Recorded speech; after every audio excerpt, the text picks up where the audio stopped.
Welcome to the deep dive. If you're listening, you probably want to sound more natural when you speak English, maybe understand native speakers a bit better. That's usually the goal, yeah. Huh. Well, today we're diving into a technique that some call a shortcut for that. It's called shadowing. Shadowing, right. It's pretty much what it sounds like. You're echoing someone. Echoing. So you just listen and repeat. Instantly, yeah.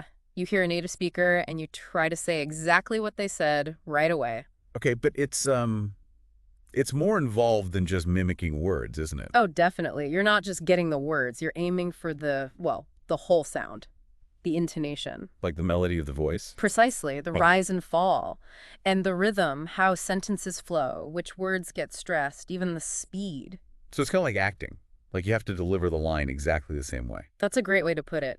And, the interesting part is what it does to your brain. It helps you sort of internalize the patterns. Ah, so you start thinking in English more, rather than, like, translating first. Exactly. It bypasses that translation step. And that's really why it's so effective for pronunciation. Right, because you're absorbing those natural sounds without consciously studying rules. You just start to sound more, natural, more like a native speaker, because you're copying one directly. Okay, that makes sense for speaking. Yeah. But what about listening?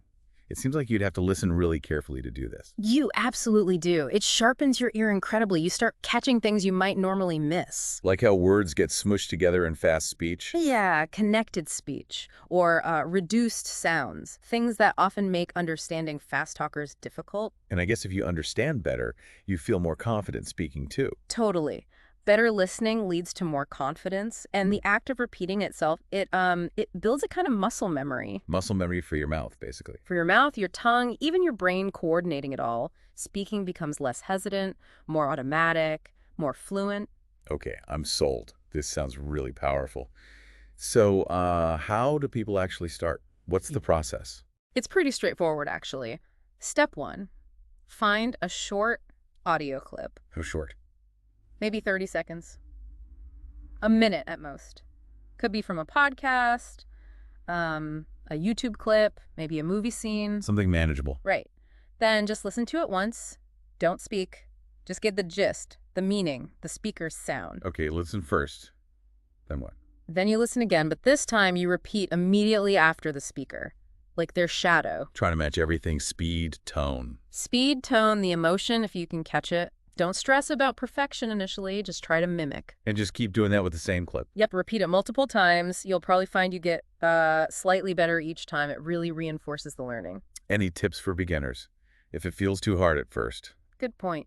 Yeah, using subtitles or a transcript can help. So read along while you listen and repeat. Exactly, just to give you that extra support. But the goal is to eventually try it without the text once you feel a bit more comfortable. Makes sense. What kind of stuff works best for finding clips? Well, interviews are often good because the speech is usually quite natural, conversational. Okay. TED Talks are great too, especially since many have transcripts readily available.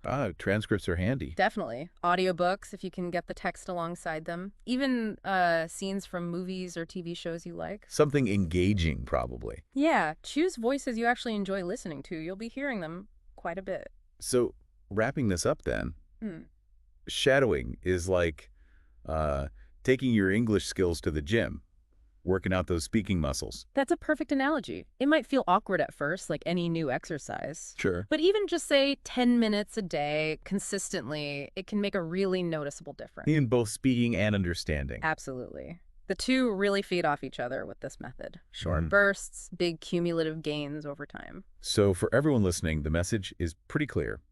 Give it a shot. Find a short clip today, something you find interesting. Hit play. And just start echoing. It could genuinely be a super effective way to spend a few minutes on your English practice. This brings up an interesting question, actually. How does this kind of really active listening and repeating stack up against, say, more passive learning, like just listening to things? In terms of long-term improvement? Yeah. What really sticks? That might be something to explore in another deep dive.